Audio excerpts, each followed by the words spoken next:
Artıq 7 ildir müəllim fəaliyyətinə məşğulam.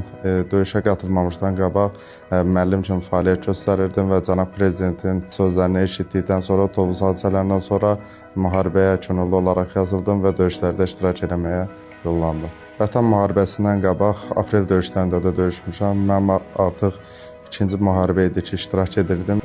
Tovuz döyüşləri olan zamanı bizim generalımız şəhid oldu, Polad Əşimov. Həmin zamanı ölkəmizin prezidenti insanlarımıza bir dəmir yumruq olaraq birləşməyə tövsiyə elədi və mən də bir Azərbaycan müəllimi olaraq və Azərbaycan gənci olaraq prezidentimizin çağırışına yükləndim və daha sonra isə müharibəyə yola düşdüm. Bir çox çətin yollar keçdik, çətin hadisələri gördük, döyüş yoldaşlarımızın bir çoxunu itirdik. Bu günlərdə biz onların ağrısını, acısını çəkirik. Mənim öz komandirim öz qucağımda şəhid oldu.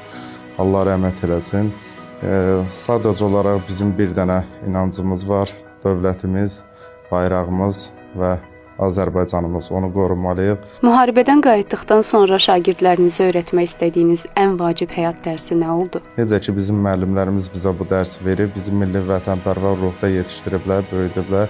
Biz də hər zaman şagirdlərimizin milli vətənpərvər ruhda yetişməsinə böyük rol oynayırıq. Düşünürəm ki, mən də öz fəaliyyətimdə bir döyüş görmüş bir müəllim kimi onları mən özüm fiziki tərbiyə müəllimiyəm, ixtisasca elə onlara da hər zaman düşməni yenmək üçün psixoloji olaraq üstün olmağı, fiziki olaraq güclü olmağı və düşüncəli olaraq addımlar atmağa hər zaman öyrədirəm ki, gələcəkdə bizim üçün uğurlu vətəndaş kimi yetişsinlər, həm də ki, torpaqlarımız bundan sonra həmin o gənclərə etibar olacaq.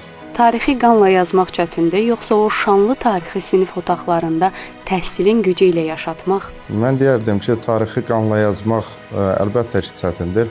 Amma ondan da çətini sinif otağında, şagirdlərin qarşısında bu tarixi yazmaq daha çətindir. Mən bir fərd olaraq gedib orada döyüşdüm, Azərbaycan gənci olaraq gedib döyüşdüm.